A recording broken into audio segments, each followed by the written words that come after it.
What is up and welcome to episode 250, part 2 of Worth a Watch with me, Anthony Flores. Before I get to the good stuff, I'm going to have to sadly go through a little bit of misery and talk about the 5 worst movies I've seen this year. Whether they're just bland, boring, just flat out bad, or disappointing.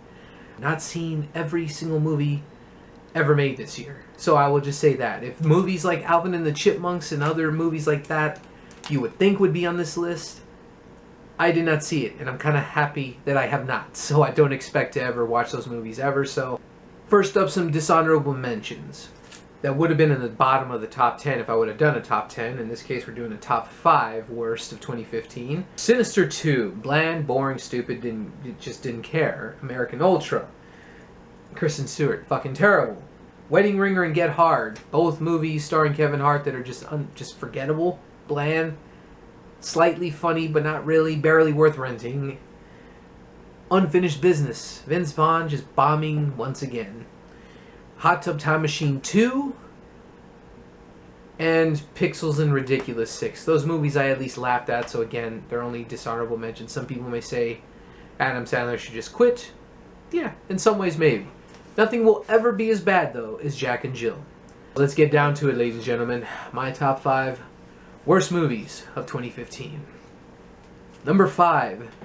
What do you do when you just have a sequel reboot situation? You got a comedy franchise that has been the staple of many people's enjoyment for years and years, whether it's through a Christmas vacation or the regular vacation, the one that started it all back in the early 80s. Both these movies have one thing in common, and that is because that they're funny. This vacation that I'm talking about is sadly mostly everything but that. While I did enjoy a few moments from the cameos that popped in, or just seeing Chevy Chase and Beverly D'Angelo as the Griswolds yet again, there is not much enjoyment to be had here. Ed Helms is just Ed Helms trying way too fucking hard. He is just there, just trying to make jokes work, and they're clearly not. I don't know if it's him or the script. Either way, it was bad. Christina Applegate is like one of the few good things about this film in terms of a new cast. She tries. That's the best I could say. Leslie Mann here and Ed Helms. The biggest pet peeve I had with this movie that pissed me off to it just frustrated me. Every time I was watching either one of these characters on screen, they brought back the father and mother Griswold. Here, why couldn't they bring back, oh, I don't know, Juliette Lewis? Or one of the two Rusties here. I forgot the other, I forgot the other Griswold sister. Shit, I forgot the other name of the actress again. But Anthony Michael Hall and Johnny Galecki, still alive and well, still acting, doing their thing on television and movies.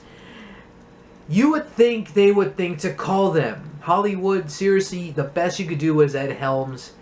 Both those actors are definitely much more fitting in the role, seeing as how they were originators of it. Ed Helms is just Ed Helms. That is the thing that's unfortunate about this movie, is with its lead role, and that, whether bad script or not, it bombed partly because of Ed Helms and a slew of other reasons, but that's one of the biggest problems I had.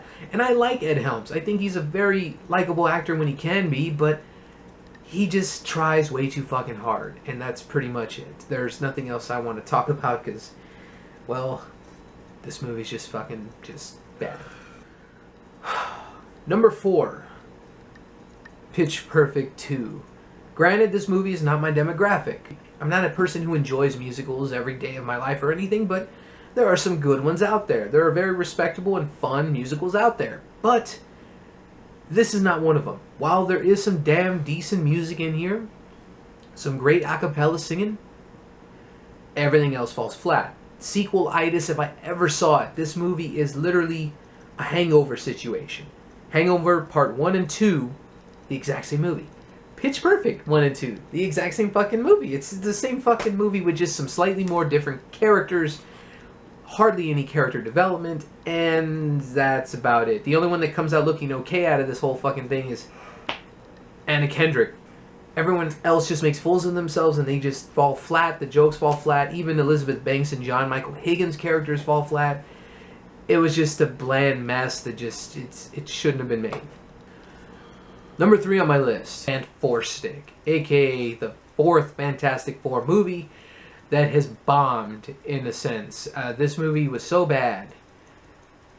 Yes, there was a lot of behind the scenes issues. Josh Trank just disowned this movie on Twitter, and then of course the whole situation of Michael B. Jordan being cast, and it just backfired. The role of that was just the tip of the iceberg.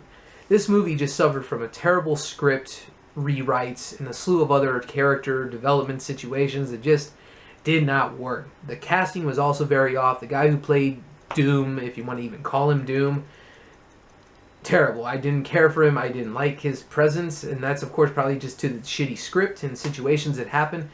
Kate Mara was like a fucking boring brick, just there. Very much in the same vein of Kristen Stewart. She's just there. She can't do nothing. But at least with Kate Mara, I know she's talented. But again, probably because this terrible script and situation just made her just boring and bland. Miles Teller and Jamie Bell, the same thing. They're just, I feel Jamie Bell was definitely the most miscast of all these characters.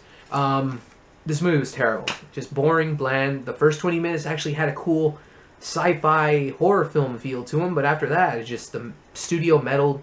Fox just couldn't leave it the fuck alone. Josh Trank, of course, just apparently didn't even direct half of this movie by the end of it. So, it's such a terrible movie. Good God. 4th time was not the charm for this movie franchise. And we move on. For my number 2 pick, I know I could get some flack for this.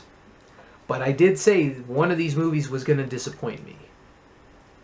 That I had on this list. It's a movie that just hurt the fact that I said it. I am not a Marvel fanboy. I'm probably more of a DC fanboy, but I am not a hater of Marvel. I love Marvel movies. They're fun. They're just, sure, they're a little bit of the same after a while, but, you know, what can you do? It's the same old, good old Marvel. You know, I can't help but to enjoy the movies. Yeah, this is their first dud. And that is AntMan. I know. Let me make my case before you comment saying, Anthony, what the fuck you're talking about? That was a great movie. It was one of the most fun movies of all time. This movie had potential to be one of the best in the Marvel universe. Edgar Wright at the helm. And I'm not just being a fan of Edgar Wright here. I am just being a legit fan of movies. When you have the man for the job, the man who created a script for a movie he had passion for, a man who just wanted to make his movie and had some agreements and some disagreements, but he went along. But at the last second, Marvel unfortunately interfered way too much. And this happens in Hollywood all the time. We all know it. We're not stupid. We know movie situations like this. Just like Fantastic Four, except that one was way worse. Marvel and Edgar Wright agreed to disagree. They parted ways on the last situation. So stepped in the guy who directed Bring It On, and we have our movie. Oh dear God. The tonal shifts alone were enough to throw me out of this movie. You have Michael Douglas having a moment with Evangeline Lilly. Then you have Paul Rudd just bursting in, just saying, you know, hey guys, Ant-Man, can we change the name? I mean, come on, can we change the name? I don't want to be called Ant-Man. I know you're having a moment, but fuck that shit. I don't want to be called Ant-Man. And there's moments sprinkled throughout the movie that took me out like that. There's legit moments where they're supposed to be down to earth, very somber. Like in many Marvel movies like Captain America or Iron Man, where there's those down moments. You gotta play it down a little bit. But then you have Paul Rudd just inserting random one-liners that just don't fit. And that is, of course, to the numerous rewrites and butchering of Edgar Wright's script as well as direction. And there's some moments where you see the glimpses of Edgar Wright's goodness that he could have brought to this film. And that's what disappointed me the most, is just this film fell apart and was nothing more than a carbon copy of Iron Man 1 with a heist movie kind of chucked in there in the mix. Are the visual effects great? Sure. Is Paul Rudd funny at times? Sure. Michael Douglas? Also a great addition. And why the fuck is T.I. in this movie, by the way? Just throwing that out there. Michael Pena, though, stole the show for me. I enjoyed his character a lot.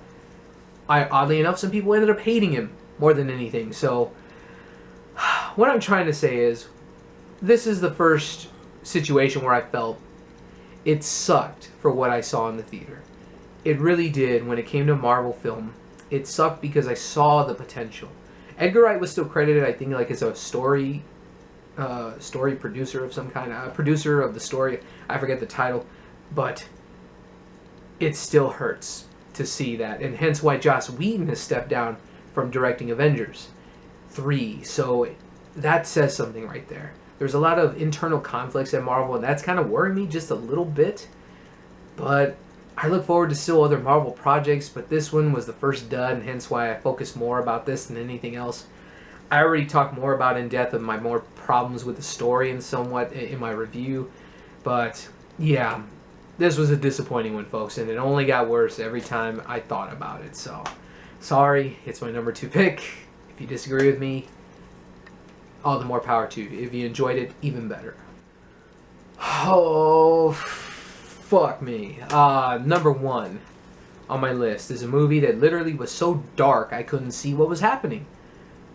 A production so bland and dark and just terrible and all around bland writing. A dud if I ever saw one. And one that just frustrated me. The Last Witch Hunter. You got Vin Diesel doing the same old acting stuff he's doing. I'm sure he's a very cool guy in real life. I've heard many kind words of the guy. Especially after everything that happened with Paul Walker. He seems like a really outstanding individual in terms of Hollywood actors are concerned. But with this movie, Jesus Christ, this movie was such a drag and so boring. For an action horror film, this should have been amazing. This should have been great. And I'm not placing all the blame on Vin Diesel's acting. This script was weak as fuck. And the production design and direction, shit. This movie looked so bleak and black. It just, why couldn't we see nothing? Half the action scenes are in complete and total darkness. People thought Taken movies were bad. This was bad. You had Vin Diesel there, of course, doing his low, even lower grovelly voice. You got Michael Caine trying to understand him half the time, probably. This is probably what happened on set, at least in my head. Yes, I wish this ain't really bad. Let me go a sword. Okay, seriously, I don't get what he's saying, and I have a thicker accent. I don't know whose accent is worse, but my accent is just, I got nothing. That's what I feel like probably what could have happened, but that's just, again, I don't blame Vin Diesel entirely. That could go to the screenwriters and the director. I fell asleep in this movie. This is the only movie I fell asleep in because of how boring it got and how pointless it got. It wasted the talent. Vin Diesel can be a very, very subtle, great action star. He's proven that with the Fast and Furious movies. Michael Caine, a distinguished veteran actor. Elijah Wood, a great actor and character actor. Wasted. An actress from Doctor Who, if I'm not mistaken. Very funny. Arguably the best part of the movie for me. As a good witch fighting off the evil witches. But no, she had to work against the brick that is Vin Diesel, unfortunately. So that was just kind of there. And then the evil big bad witch of the whole fucking movie. She's covered in shit. I don't care what you say. She was covered in shit. She was like a mud monster. She looked like the fucking shit demon from Dogma. Oh, just terrible choices, terrible production design, terrible directing, lackluster acting, and a terrible script made for this to be the most frustrating and boring experience in the theater I had all year long. So, ladies and gentlemen, that is it. And that should do it for part 2 of episode 250, ladies and gentlemen. That is my list. It is over. It is done with. My misery is over for this year. I do not have to talk about these movies ever again. I know some of them you may disagree, you may agree. Either way, let me know in the comments below. What are your thoughts on some of the worst movies you saw this year in 2015? Thank you all once again for watching. Don't forget to like, subscribe, and all that other good stuff in between. So that should do it for part 2. Stay tuned for part 3 of episode 250. And keep going to the movies.